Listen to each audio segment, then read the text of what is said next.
Kayo lang yung nakakaalam. May mga tanong na sa huli mo lang maiintindihan. Pero ang totoo, kung gusto mong masagot ang lahat ng tanong, kailangan mo munang makipagsapalaran. Na para bang nabasa ka man lang din ng ulan, ba't sumisinong ka pa? Lusungin mo na yung bahat, maligo ka na. Nalagay man tayo sa tadhanang mapait, siguraduhin na lang natin na merong kapalit. Lahat tayo napadpad dito ng merong dahilan. Bata ka man o matanda, malaya man o parirala, malaya ka man o dukha, may diploma man o wala. Alam kong pagod ka na, pero pakinggan ang aking tula, na bago ka tumigil, isipin mo muna kung saan ka nagsimula.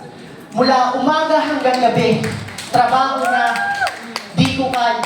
Mula umaga hanggang gabi, trabaho na kaya ko rin pala, hindi ko inakala. Yung salitang pagod, pamilya ko yung pampagana. Salitang paggalang at pagrespeto, hindi ko lang basta nakuha. Aking pagdaranasan dito mismo sa opisina. Mga simpleng biruan, simpleng katuwaan, kainan na walang humpayan, may ambag o meron man ay hindi mahalaga. Dahil yung salitang value, mas mararamdaman mo lang pag kumain na ng sama-sama. Meron ding hindi pagkakaunawaan, dala na rin ang init ng ulo, at yan ay pawang normal lang. Pero ice cream lang yung katapat. Alam mo na yun, Sir John.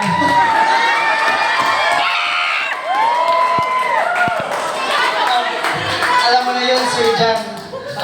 Iba't ibang kwento, iba't ibang istorya ang nabuo sa loob ng opisina. Ang nabuo sa loob ng opisina na hindi mo makikita sa harap ng kamera, pero sa likod ng kortina, aking nasaksihan kung gaano katibay at gaano klase itong pamilya.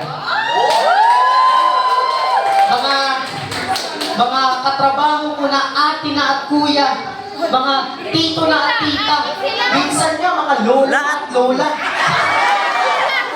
Pero sila naging kaagapay ko kung anong mali at kung ano ang tama. Mga kautangan at kapangakuan sa tuwing sahod. At naging sandalan ko na rin at nagpapakapalan ng apo. Minsan, yung opisina, nagmistula ng ospital sa daming problemang di ma-admit. Explain si ma'am, explain si sir. IRR na paulit-ulit binabanggit. Tila'y mga kliyenteng napakaraming tanong. Yung iba di na makapasok. Straight to kasi si Chip, bawal daw yung mga show. Mga binabilang na tawag tuwing may nag-a-avail. Bukang bibig yung HOA. Maraming tanong, maraming concern, tila nakakadiskaril. Pakitawag si Sir Mark, busy pa si Ma'am Sen. Minsan wala nang paki sa lunch para masolve lang yung concern. Iba't ibang pinanggalingan ng buhay, iba't ibang istorya. Mga samahang nabuo sa loob ng opisina na di mawawasak na kahit na sino. Nakakataba, nakakatuwa, nakakataba ng puso ang ganitong uri ng katrabaho. Kasabay nung pagsalubong ng Pasko, isa na rin kayo sa aking naging hamon. Kasi bukod sa bonus, para na rin ako nanalo.